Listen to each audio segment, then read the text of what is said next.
नमस्कार दोस्तों, current classes पे आपका हार्दिक स्वागत है। आज की इस वीडियो में भारतीय राजनीतिक विज्ञान के कुछ महत्वपूर्ण प्रश्नों के बारे में पढ़ेंगे जो विभिन्न परीक्षाओं में पूछे जा चुके हैं। तो प्रथम क्वेश्चन है, वर्तमान में भारतीय संविधान में कुल कितनी अनुसूचियाँ हैं? तो वर्तमान समय में भारतीय संविधान में कुल 12 अनुसूचियाँ कितनी हैं? 12 अनुसूचियाँ। और ये क्वेश्चन आप देख सकते हो आरआरबी परीक्षा 2006 में पूछा गया है। अगला क्वेश्चन, भारतीय संविधान के किस अनुच्छेद में प्रेस की स्वतंत्रता दी गई है? तो अनुच्छेद 19 में प्रेस की स्वतंत्रता का वर्णन दिया गया है। अगला क्वेश्चन, भारतीय संविधान कितने अध्यायों में विभाजित है? यानी भारतीय संविधान के कितने भाग हैं? तो भारतीय संविधान है वो 22 भागों में विभाजित है। अगला क्वेश्चन, निम्नलिखित में से कौन सी एक वह मूल आधिकारिक है जिससे भारतीय संविधान विकसित हुआ है?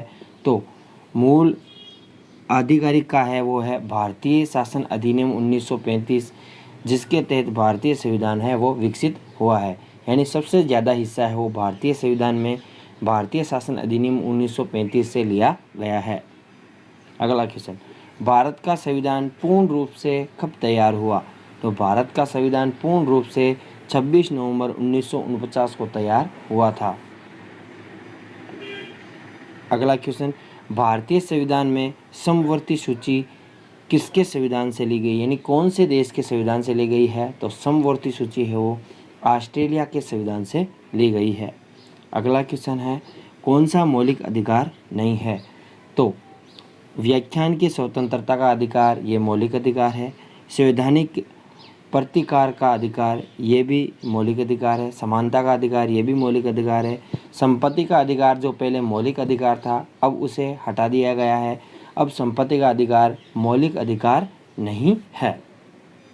अगला क्वेश्चन, भारत के कल्याणकारी राज्य होने का विचार पाया जाता है? तो भारत के कल्याणकारी राज्य का विचार है वो संविधान की प्रस्तावना में भी इसका वर्णन है कि भारत के कल्याणकारी राज्य का, और नीति निर्देशक तत्व यानी ए और सी दोनों इसके ऑप्शन सही है। भारतीय संसद में शामिल है? तो भारतीय संसद है वो लोकसभा प्लस राज्यसभा प्लस राष्ट्रपति से मिलकर भारतीय संसद का निर्माण होता है। अगला क्वेश्चन, संघ की कार्यपालिक शक्ति किसमें निहित होती है? तो संघ की कार्यपालिका शक्ति है वो राष्ट्रपति में निहित होती है।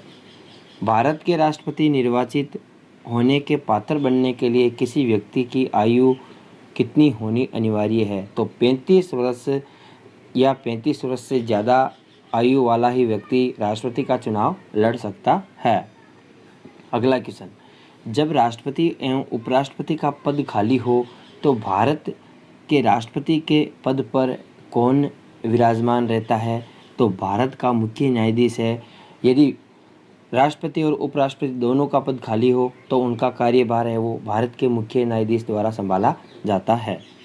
अगला क्वेश्चन, भारत के प्रथम उपराष्ट्रपति कौन थे? तो भारत के प्रथम उपराष्ट्रपति डॉक्टर एस राधाकृष्णन थे। तो आपको कमेंट बॉक्स में बताना है भारत के प्रथम राष्ट्रपति कौन थे।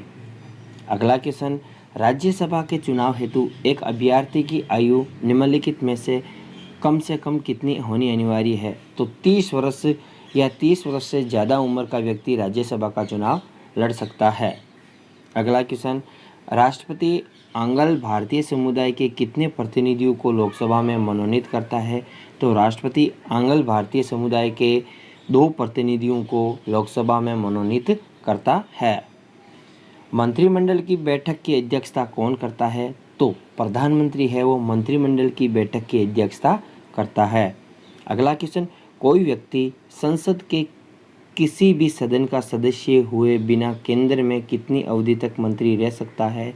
तो 6 महीने तक वो मंत्री रह सकता है और उसके बाद उसे वो है संसद का सदस्य होना अनिवार्य है, नहीं तो उसको मंत्री पद से अपना इस्तीफा देना पड़ता है।